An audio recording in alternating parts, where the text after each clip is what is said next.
اللہم صلی وسلم دائما ابدا علی حبیبک خیر الخلق کلہم۔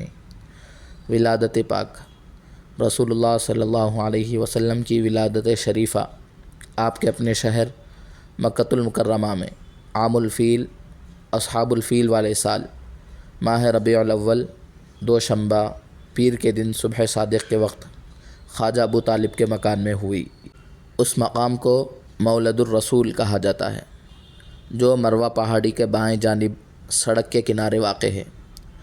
آج کل 1446 ہجری میں اس مقام پر دارالمطالعہ کی مختصر عمارت بنا دی گئی ہے۔ آپ کی تاریخ ولادت کے بارے میں 4 مشہور قول نقل کیے گئے ہیں۔ 1 8 9 12 ربیع الاول۔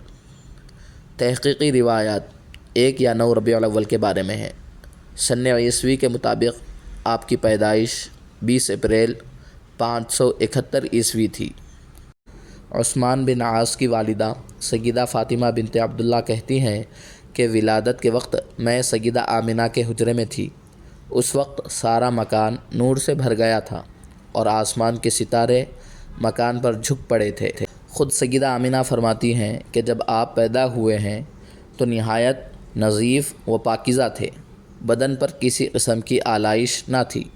تاریخی روایت یہی ہے کہ آپ مختون پیدا ہوئے، یعنی ختنہ کیے ہوئے۔ بعض مؤرخین نے لکھا ہے کہ آپ کے دادا حضرت عبد المطلب نے 7ویں دن آپ کا ختنہ کروایا اور اہل خاندان کی دعوت کی اور آپ کا نام محمد رکھا صلی اللہ علیہ وسلم۔ بعض دیگر مؤرخین نے لکھا ہے کہ آپ صلی اللہ علیہ وسلم کا ختنہ حضرت جبرائیل امین نے کیا۔ بچپن میں آپ صلی اللہ علیہ وسلم کا شق صدر کیا گیا تھا، جہاں آپ اپنی رضاعی ماں سیدہ حلیمہ سعدیہ رضی اللہ عنہا کے ہاں زیر پرورش تھے صلی اللہ علیہ وسلم۔